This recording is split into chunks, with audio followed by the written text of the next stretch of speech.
Greetings historians, welcome to Lore of the Dragon. So today, unlike the last few videos, we're actually going to be talking about an element rather than a character. And for the majority of this, we're going to be paraphrasing the words of Jared Pullen. However, he does stress out in the article that I will be using that he would like this to be taken not as canon. And technically, this is his own headcanon. So I myself would like you to keep in mind that a lot of the information in this video is not necessarily canon.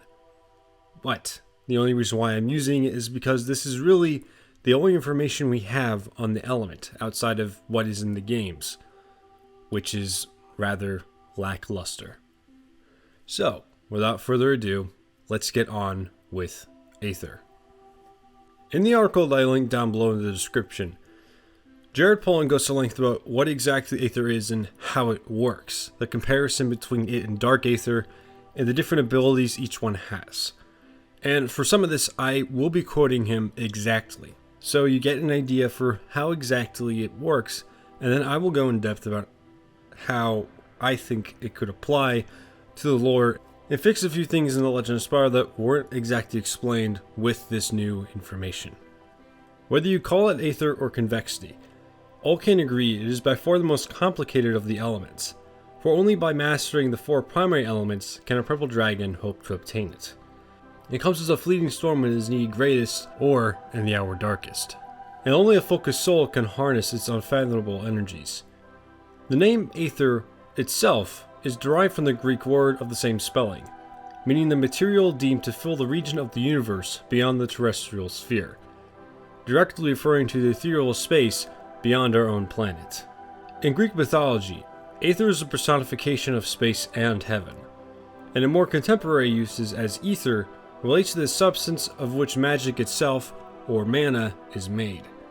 So essentially what this is saying here is that Aether is not necessarily of the world. It is not necessarily a terrestrial energy. It's beyond that. It's cosmic.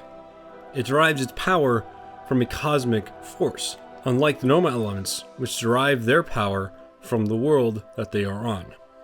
Something else that interests me here, it's saying that it is the source of mana, which, as we know from playing Dawn of the Dragon at least, that mana is how you actually fuel your magic. So, this might actually indicate that Aether is the source of magic in the TLOS universe. Now, this might raise some confusion. If Aether is technically all magic, then does that necessarily mean that all magic is Aether? And does that mean that purple dragons are really old dragons? Not exactly, and I'll explain why here pretty soon. A dragon's breath is essentially elemental magic, derived from nature. But in the case of Aether, it is fueled by cosmic mana. Aether's strength resides within its connection to the cosmos, and specifically to spirit energy. Relics of an age gone by, left by the ancestors in the form of spirit gems, allow a window into this power on the terrestrial plane, as they gallivants the energy of dragons with a life-suffusing essence derived from spirit life force. Upon striking a spirit gem and transferring its power to him in a new beginning, Spyro himself makes a statement that it was like the power of 1,000 suns surging through his body. I've always maintained, and it's clear that in this instance, that there is a direct link between the spirit energy and the bodies of the celestial realm. In this case, suns. In any case, described extremely spiritual and cosmic power. It was all the evidence I needed to suggest that Aether derived its power from a world beyond the physical. As such, it made sense that Aether deals with matters that exceed those of the terrestrial elements, and draws on deep, powerful magics of ancient celestial origins. This energy can be trapped, harnessed, and utilized to incredible effect. As the most flexible, versatile, and mysterious energy source there is.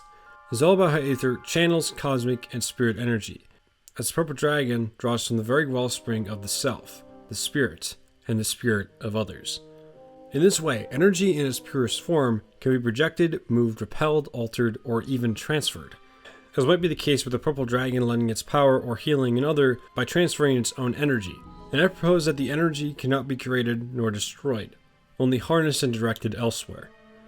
The more energy dealt with, the greater the toll may be for the purple dragon that dealt with it. We see this toll exacted when Spyro temporarily loses his elemental abilities at the close of a new beginning in the convexity world. And it's clear that Aether works through the transference of pure energy.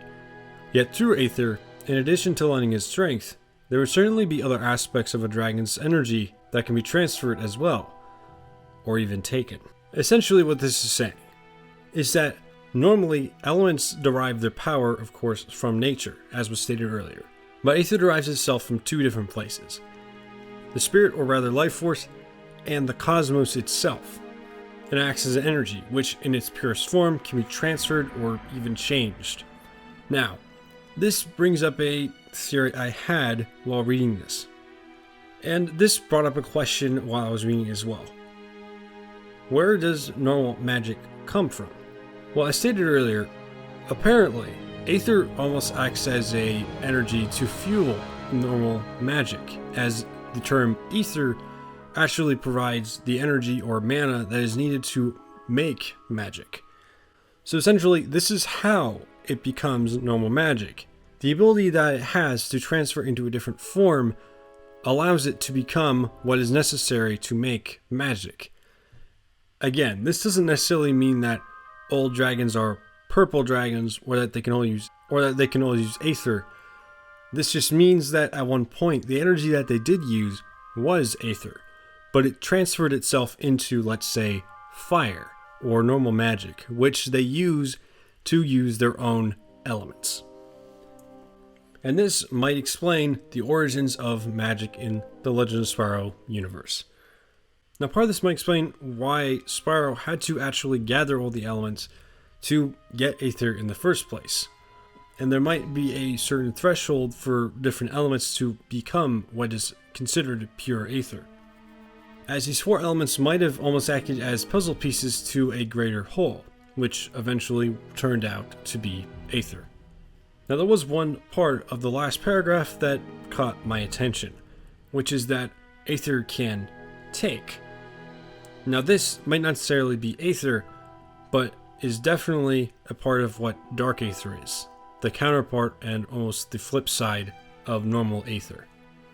You see, Aether and Dark Aether almost act as two sides of the same coin, and there's a certain danger with having an unbalance between the two, and this can be primarily seen through Dark Aether, as its effects seem that much more potent. In the Legend of Spyro games, it's stated that Cinder was corrupted with the energy of the Dark Master. This, of course, would essentially be Dark Aether.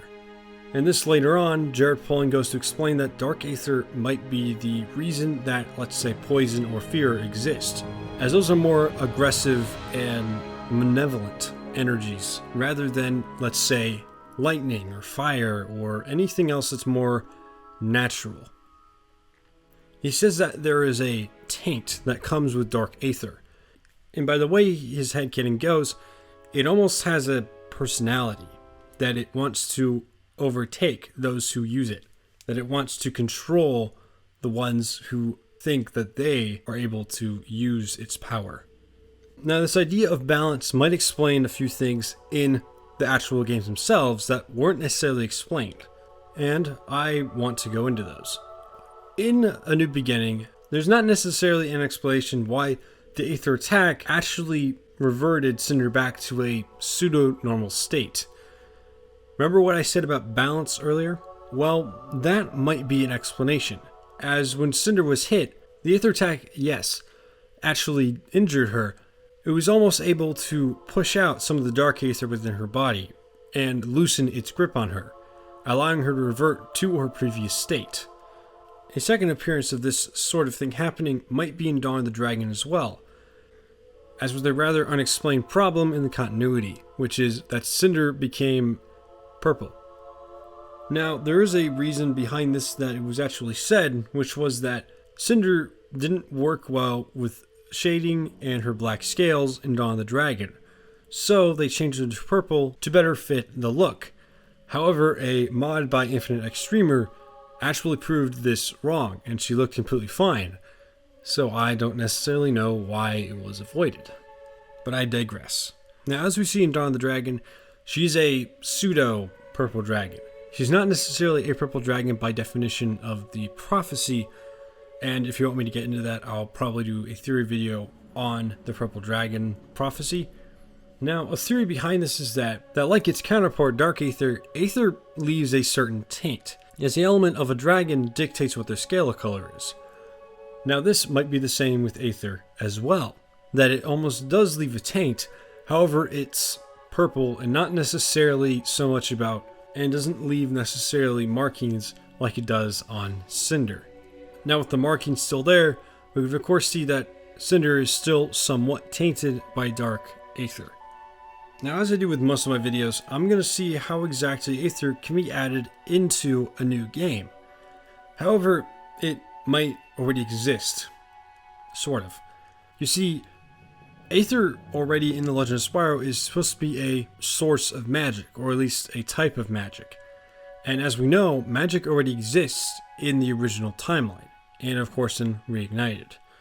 So, the only thing that's really missing is the prophecy of Purple Dragon, which, depending on how Toy Story Bob wants to go, there might be something that's already set up for that, and there being a higher power that is beyond what magic normally is.